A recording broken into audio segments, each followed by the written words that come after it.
وہ بہت بوڑھے ہو گئے تھے، یہاں تک کہ ان کی بینائی بھی رخصت ہو چکی تھی۔ خدیجہ رضی اللہ تعالیٰ عنہا نے ان کے سامنے آپ صلی اللہ تعالیٰ علیہ وسلم کے حالات بیان کیے اور کہا، اے چچا زاد بھائی، اپنے بھتیجے محمد صلی اللہ تعالیٰ علیہ وسلم کی زبانی ذرا ان کی کیفیت سن لیجئے۔ وہ بولے کہ بھتیجے، آپ نے جو کچھ دیکھا ہے اس کی تفصیل سناؤ۔ چنانچہ آپ صلی اللہ تعالیٰ علیہ وسلم نے از اول تاخیر پورا واقعہ سنایا، جسے سن کر ورقہ بے اختیار ہو کر بول اٹھے کہ یہ تو وہی ناموس معزز رازدان فرشتہ ہے جسے اللہ نے موسیٰ علیہ السلام پر وحی دے کر بھیجا تھا۔ کاش میں آپ کے اس عہد نبوت کے شروع ہونے پر جواں عمر ہوتا، کاش میں اس وقت تک زندہ رہتا جب کہ آپ کی قوم آپ کو اس شہر سے نکال دے گی۔ رسول اللہ صلی اللہ تعالیٰ علیہ وسلم نے یہ سن کر تعجب سے پوچھا کہ کیا وہ لوگ مجھ کو نکال دیں گے، حالانکہ میں تو ان میں صادق و امین و مقبول ہوں؟ ورقہ بولا، ہاں یہ سب کچھ سچ ہے، مگر جو شخص بھی آپ کی طرح امر حق لے کر آیا لوگ اس کے دشمن ہی ہو گئے۔ اگر مجھے آپ کی نبوت کا وہ زمانہ مل جائے تو میں آپ کی پوری مدد کروں گا۔ مگر ورقہ کچھ دنوں کے بعد انتقال کر گئے، پھر کچھ عرصہ تک وہی کی آمد موقوف رہی۔ یہ صحیح بخاری حدیث نمبر 3 ہم نے سنی کہ انہوں نے جو ہے علم رکھتے تھے، پہلے سے ہی جان لیا کہ آپ جو پیغام لے کر آئے ہیں اس پیغام کے بعد آپ کی قوم آپ کے دشمن ہو جائیں گے۔ تو انہوں نے خواہش ظاہر کی کہ کاش میں اس وقت جوان ہوتا، کہ کاش میں آپ کی مدد کرتا کہ جب آپ کی قوم آپ کو آپ کے شہر سے نکال دے گی۔ تو یہ علم والے تھے، علم رکھتے تھے، جانتے تھے کہ جو بھی اس طرح کا حق لے کر آتا ہے اس کے ساتھ اس کی قوم ایسے ہی کرتی ہے۔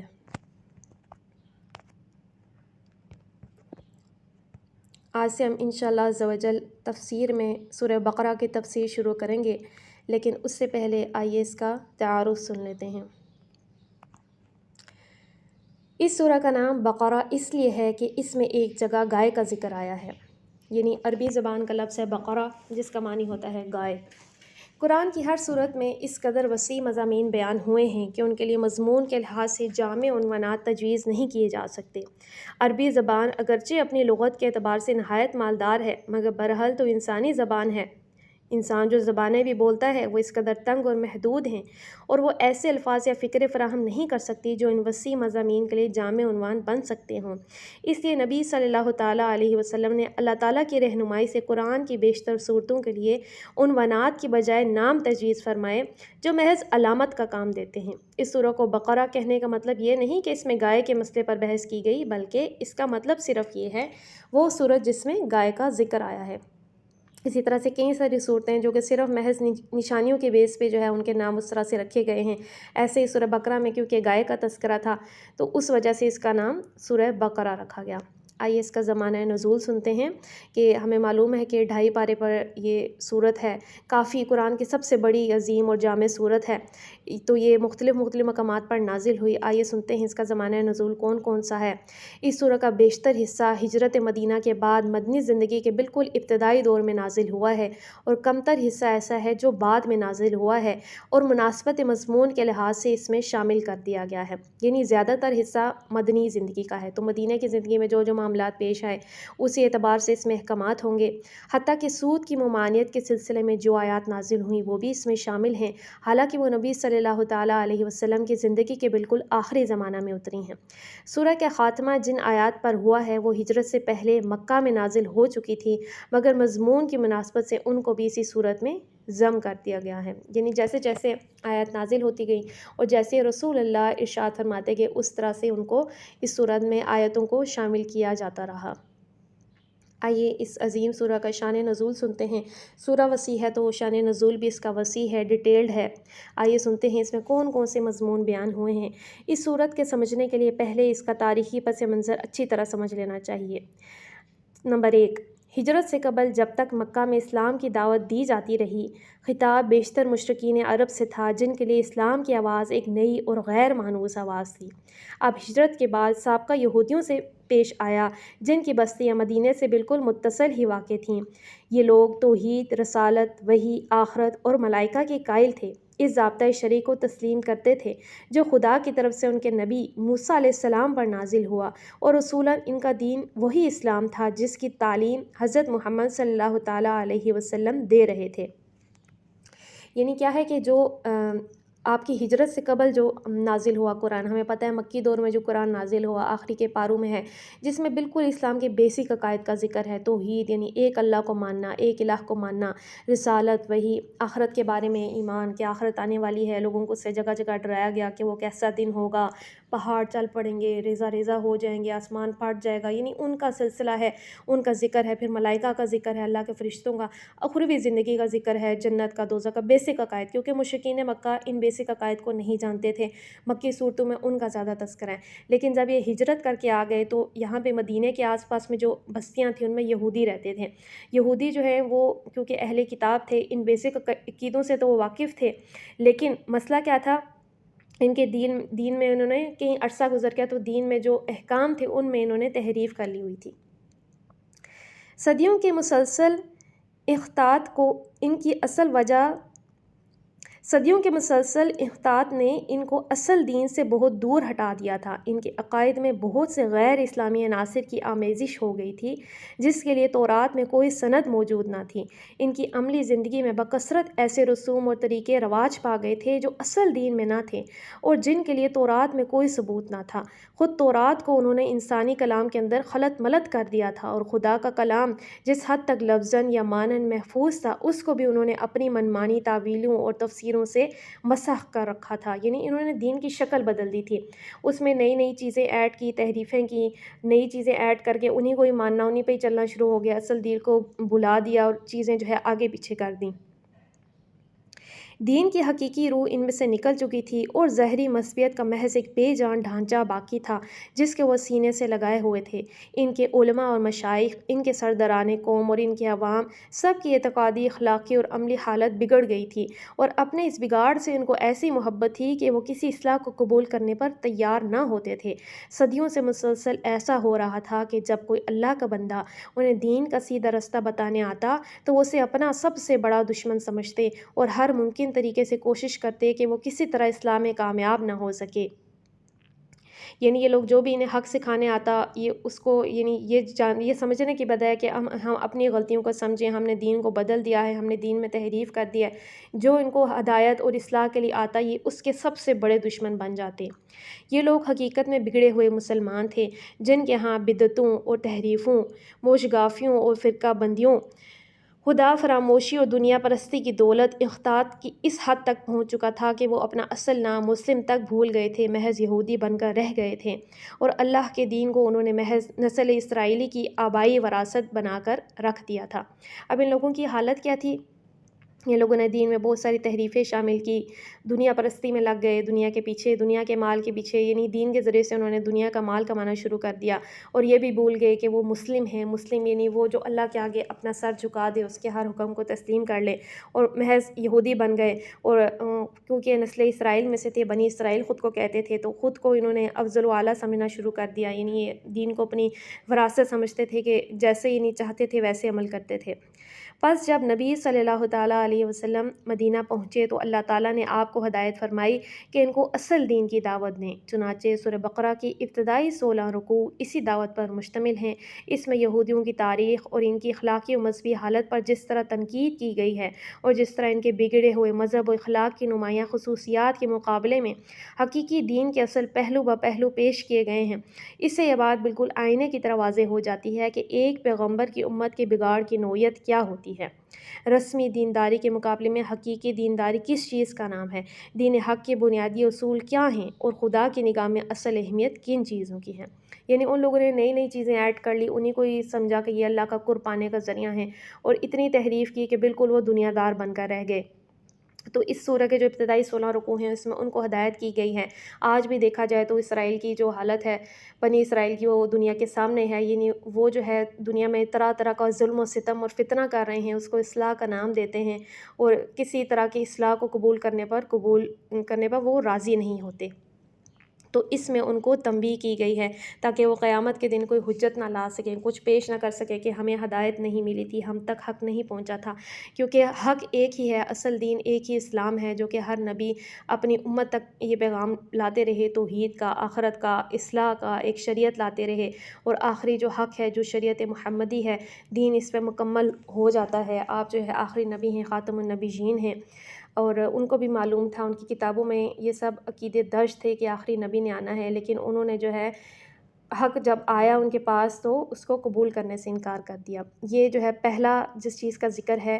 وہ ان یہودیوں کے حوالے سے ان کو جو ہے صحیح عقیدے کے سے آگاہ کیا گیا ہے شروع کے ابتدائی حصے میں۔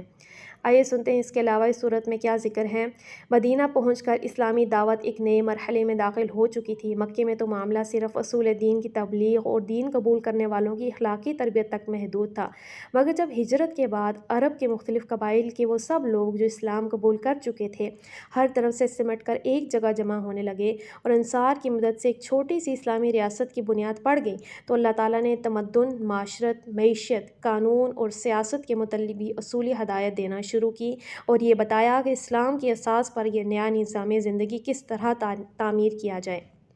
یعنی اب جب وہ مکے میں تھے تو تھوڑے لوگوں نے اسلام قبول کیا، آہستہ آہستہ لوگ کچھ لوگ جو ہے جو حق جاننے لگے، قبول کرنے لگے، آنے لگے، لیکن وہ الگ الگ تھے، ایک جماعت کی صورت میں نہ تھے۔ لیکن جب یہ مدینہ میں سب نے ہجرت کی، مکے والوں نے بھی ہجرت کی، جو حبشہ چلے گئے تھے انہوں نے بھی مدینہ میں ہجرت کی، تو اب ان کی ایک چھوٹی سی ریاست قائم ہو گئی تھی، اس کی بنیاد پڑ گئی تھی۔ تو اب ان کو اللہ تعالیٰ نے ایک اسلامی ریاست کے اصول بیان کیے اس سورہ میں کہ ایک اسلامی صورت کی معاشرت کیسی ہوگی، معیشت یعنی فائنینشیل سسٹم کیسا ہوگا جس میں سود کا خاتمہ ہوگا، معاشرت کیسی ہوگی، قانون کیسا ہوگا تو وہ اللہ کا اتارا ہوا قانون ہوگا، سیاست جو ہے اسلام، اس سے ہم یہ بھی جانیں گے کہ اسلام اور سیاست میں کتنا گہرا تعلق ہے۔ تو یہ تمام قواعد جو ہیں اس صورت میں بیان کیے گئے ہیں۔ اس سورہ کے آخری 23 رکوع زیادہ تر انہی ہدایت پر مشتمل ہیں جن میں اکثر ابتدا ہی میں بھیج دی گئی تھیں اور بعض متفرق طور پر حسب ضرورت بعد میں بھیجی جاتی رہیں۔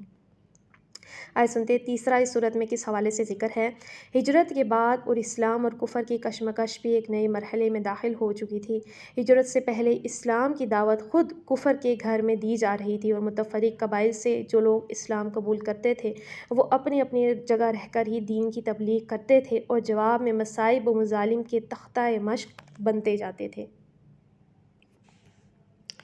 تو بتایا جا رہا ہے کہ جب اسلام کا ابتدائی دور تھا تو وہ ایک کفر کے یعنی ایک دار کفر میں رہتے تھے، مکہ میں رہتے تھے جہاں پہ ہر طرف کفار تھے، کفار کی طاقت تھی اور وہ لوگ جو ہے ان کو طرح طرح کے ظلم و ستم کا نشانہ بناتے تھے۔ ہم سب لوگوں کو معلوم ہے حضرت بلال پہ کیسے ظلم و ستم ڈھائے جاتے تھے، ایک بھاری تپتی ریت میں آپ پر پتھر رکھ دیا جاتا تھا۔ حضرت عمار بن یاسر کو کیسے کیسے تکلیفیں دی گئی، حضرت سمیہ کو کیسے تکلیفیں دی گئی اور دیگر اصحاب کو کیسے کیسے جو ہے ظلم و ستم کا نشانہ بنایا جاتا رہا۔ مگر ہجرت کے بعد جب یہ منتشر مسلمان مدینہ میں جمع ہو کر ایک جتھا بن گئے اور انہوں نے ایک چھوٹی سی آزاد ریاست قائم کر لی تو صورتحال یہ ہو گئی کہ ایک طرف ایک چھوٹی سی بستی اور دوسری طرف تمام عرب اس کا استحصال کرنے پر تلا ہوا تھا۔ اب اس مٹھی بھر جماعت کی کامیابی کا ہی نہیں بلکہ اس کے وجود و بقا کا انحصار بھی اس بات پر تھا کہ وہ اولاً پورے جوش و خروش کے ساتھ اپنے مسلک کی تبلیغ کر کے زیادہ سے زیادہ لوگوں کو اپنا ہم عقیدہ بنانے کی کوشش کریں، ثانیاً دوسرا یعنی وہ مخالفین کے برسر باطل ہونا اور ان کے ثابت و مبرہن کر دے اور کسی ذی عقل انسان کو اس میں شبہ نہ رہے، تیسرا بے خواہ و ماں ہونے اور تمام ملک دعوت و مزاحمت سے دوچار ہونے کی بنا پر فقر و فاقہ اور ہمہ وقت بے امنی بے اطمینانی کی حالت جو ان پر طاری ہو گئی تھی اور جن خطرات میں وہ چاروں طرف سے گر گئے تھے ان میں وہ ہراساں نہ ہوں بلکہ پورے صبر و ثبات کے ساتھ ان کا مقابلہ کریں اور اپنے عزم میں ذرا تزلزل نہ آنے دیں۔ چوتھا وہ پوری دلیری کے ساتھ ہر وقت اس مسلح مزاحمت کا مسلح مقابلہ کرنے کے لیے تیار ہو جائیں جو ان کی دعوت کو ناکام بنانے کے لیے کسی طاقت کی طرف سے کیا جائے اور اس بات کی ذرا پرواہ نہ کریں کہ مخالفین کی تعداد اور ان کی مادی طاقت کتنی زیادہ ہے۔ پانچواں ان میں ہمت اتنی پیدا کی جائے کہ اگر عرب کے لوگ اس نئے نظام کو جو اسلام قائم کرنا چاہتا ہے فہمائش سے قبول نہ کریں تو انہیں جاہلیت کے فاسد نظام زندگی کو بزور مٹا دینے میں بھی تعامل نہ ہو۔ اللہ تعالیٰ نے اس صورت میں ان پانچوں امور کے متعلق ابتدائی ہدایات دی ہیں، یعنی ان تمام چیزوں کی ہدایات دی ہیں کہ وہ کیسے کفار کا مقابلہ کریں اگر وہ ان کو ختم کرنے کی کوشش کریں، کیسے اس دین کی زیادہ سے زیادہ تبلیغ کریں۔ اب یہ حق ہے، جیسے جیسے لوگ اس کو سمجھتے تھے ان کے دل میں خود ہی موٹیویشن پیدا ہوتی تھی کہ وہ اس حق کو دوسروں کو بھی بتائیں، دوسروں کو بھی ہدایت کریں، دوسروں کو بھی رہنمائی کریں۔ اب ایک ریاست قائم ہو گئی ہے، اگر اس کو کوئی طاقت کے ذریعے سے اس کا کوئی ختم کرنا چاہتا ہے، جیسے ہمیں پتہ ہے بدر کا میدان لگا، کتنے سارے اور میدان لگے یہ احد کا میدان لگا، فتح مکہ ہوا، یہ تمام جو میدان لگتے رہے، خندق کا جو موقع تھا جس میں تمام قبیلے جمع ہو کے مسلمانوں کے خلاف آ گئے، تو اب ہر موقع پہ جو ہے رہنمائی ان کی فرمائی جاتی رہی کہ کیسے وہ ہمت نہ ہاریں، ان سے مقابلہ کریں۔ تو یہی وجہ ہے کہ ان صحابہ نے کفر کے نظام کے خلاف جنگ کی ہے، یہی وجہ ہے کہ آج کوئی بڑے سے بڑا ولی، بڑے سے بڑا کتب، کوئی بڑے سے بڑا عالم، کوئی بڑے سے بڑا مفسر، کوئی بڑے سے بڑا مفتی جو ہے ان اصحاب کے قدموں کی خاک کو نہیں پہنچ سکتا کہ ان کی جو جنگ تھی، ایک مسلسل ایک خوف کے عالم میں بھی رہنا، اور ایک جو ہے ہر وقت کا خطرہ، ہر طرف کا خطرہ سر پہ منڈلا رہا ہے کہ کسی وقت بھی ان کے خلاف جو ہے کوئی عمل ہو جائے گا، کوئی اقدام ہو جائے گا، ان کو جڑ سے ختم کر دیا جائے گا۔ اس سب کے باوجود وہ ہمت انہوں نے طاری رکھی، اور ایسا یعنی ایمان ایسا تھا کہ اصحاب کا کہ ایک بار ایمان لے آئے تو پھر اس میں کبھی انہوں نے پلٹ کے کفر کی طرف نہیں دیکھا۔ تو ان تمام موقعوں پر ان کے لیے دلیری کے ساتھ مقابلہ کرنے کے لیے رہنمائی اس صورت میں فرمائی گئی ہے۔ اور آج بھی دیکھا جائے تو اسلام جو ہے اس کی ایک بنیاد، یعنی کہیں بھی ہم نے دنیا میں اسلامی نظام تو قائم نہیں ہے جیسا کہ جن اصولوں کے تحت اور جس طرح سے قرآن میں بیان کیا گیا ہے، قرآن کا نظام تو کہیں بھی قائم نہیں ہے۔ تو آج بھی اگر ہمیں عصر نو اسلام کی تعمیر کرنی ہوگی تو انہی اصولوں کے تحت جو ہے ایک اسلامی ریاست تعمیر ہوگی۔ اب ہم سب ان آیتوں سے، اس قرآن سے، اس کو خود سے کیسے ریلیٹ کر سکتے ہیں؟ مسئلہ یہ ہے کہ ہم قرآن کو خود سے ریلیٹ نہیں کرتے۔ اگر ہم جتنا اس کو ریلیٹ کریں گے اپنے معاشرے سے، اپنے جو ہے سوسائٹی سے اس کو جتنا ریلیٹ کرنے کی کوشش کریں گے، اتنا ہی ہم اس کتاب کو سمجھنے میں کامیاب ہوں گے۔ آئے سنتے ہیں اس کتاب میں اس کے علاوہ کیا، اس صورت میں اس کے علاوہ کس چیز کا ذکر ہے۔ دعوت اسلامی کے اس مرحلے میں ایک نیا عنصر بھی ظاہر ہونا شروع ہو گیا، اور یہ عنصر منافقین کا عنصر تھا۔ یعنی یہ ایک بہت اہم موضوع ہے، قرآن میں جگہ جگہ یہ بیان ہوا ہے۔ اگرچہ نفاق کے ابتدائی آثار مکہ کے آخری زمانے میں بھی نمایاں ہونے لگے تھے، مگر وہاں صرف اس قسم کے منافقین پائے جاتے تھے جو اسلام کے برحق ہونے کے تو معترف تھے اور ایمان کا اقرار بھی کرتے تھے، لیکن اس کے لیے تیار نہ تھے کہ اس حق کی خاطر اپنے مفاد کی قربانی، اپنے دنیاوی تعلقات کا انقطاع اور ان مصائب و شدائد کو بھی برداشت کر لیں جو اس مسلک کے حق کو قبول کرنے کے ساتھ ہی نازل ہونا شروع ہو جاتے تھے۔ ظاہر ہے جو حق قبول کرتے تھے، طرح طرح کی شدید تکلیفیں، قبیلے سے جدائی، مال و دنیا ان سے لے لیا جاتا تھا، ان کو باندھ کے ڈال دیا جاتا تھا ایک جگہ، کئیوں کو جو ہے ظلم و ستم ان پہ ڈھائے جاتے تھے۔ اب کئی ایسے لوگ تھے جو کہ مانتے تو تھے، قبول تو کرتے تھے کہ یہ حق ہے، لیکن وہ کسی قسم کی قربانی دینے کے لیے تیار نہیں تھے۔ آج ہماری بھی یہی حالت ہے، ہم کہتے تو ہیں کہ اسلامی نظام آ جائے، اسلام جو ہے ٹاپ پہ آ جائے، ہم سب چاہتے ہیں، لیکن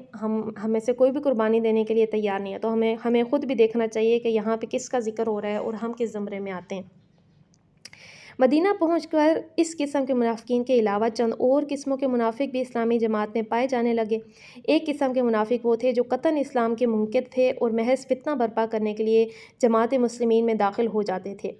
کچھ وہ تھے جو کہ بالکل تھے ہی منکر اندر سے، لیکن وہ جسٹ ان کے شامل ہو جائیں اور ان کے اندر جو ہے فتنہ برپا کریں، ان کو تباہ کر دیں۔ دوسری قسم کے منافق وہ تھے جو اسلامی جماعت کے دائرہ اقتدار میں گھر جانے کی وجہ سے اپنے مفاد اسی میں دیکھتے تھے، اور ایک طرف مسلمانوں میں بھی اپنا شمار کرائیں اور دوسری طرف مخالفین اسلام سے بھی ربط رکھیں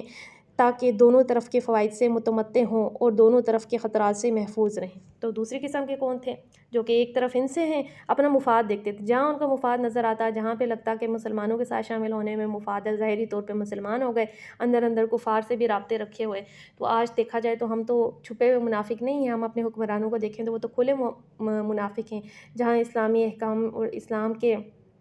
ان کی اسلامی نظام کو قائم کرنے کی بات آتی ہے، جہاں سود کو ختم کرنے کی بات آتی ہے، جہاں شریعت کو نافذ کرنے کی بات آتی ہے، تو وہاں پر جو ہے کفار کوئی اپنے مفاد کے تحت، اپنے ملکی مفاد کے تحت، اپنے عہدے کے مفاد کے تحت جو ہے اس کے مقابلے میں، ایمان کے مقابلے میں کفر کو قبول کیا جاتا ہے۔ تیسری قسم ان لوگوں کی تھی جو اسلام اور جاہلیت کے درمیان متردد تھے، ان اسلام کے برحق ہونے پر کامل اطمینان نہ تھا، مگر چونکہ ان کے قبیلے یا خاندان کے بیشتر لوگ مسلمان ہو چکے تھے اس لیے وہ بھی مسلمان ہو گئے تھے۔ اب اس طرح کے لوگ بھی ہم میں پائے جاتے ہیں جو کہ محض اس وجہ سے کہ ان کے والدین مسلمان ہیں، خاندان مسلمان ہے، ایک مسلمان گھر میں انہوں نے آنکھ کھولی ہے، وہ مسلمان ہیں، لیکن اندر سے وہ ایک شک کا شکار ہیں، اندر سے ان کو کامل یقین نہیں ہے کہ یہ حق کتاب ہے، یا یہ وہ کتاب ہے کہ ذالک الکتاب لا ریب فیہ، جس میں کوئی شک نہیں ہے، یعنی اندر سے وہ ڈگمگائے ہوئے ہیں۔ جب انہیں لگتا ہے اسلام جو ہے کچھ ان کو بہتری دے رہا ہے یا اسلام پاور میں آ رہا ہے، تو پھر ان کو لگتا ہے کہ شاید یہ حق ہے، جہاں کوئی اسلام کی بات کرتا ہے تھوڑا امپریس ہو جاتے ہیں، لیکن اندر سے کامل ایمان نہیں ہے، اندر سے ڈگمگائے ہوئے ہیں۔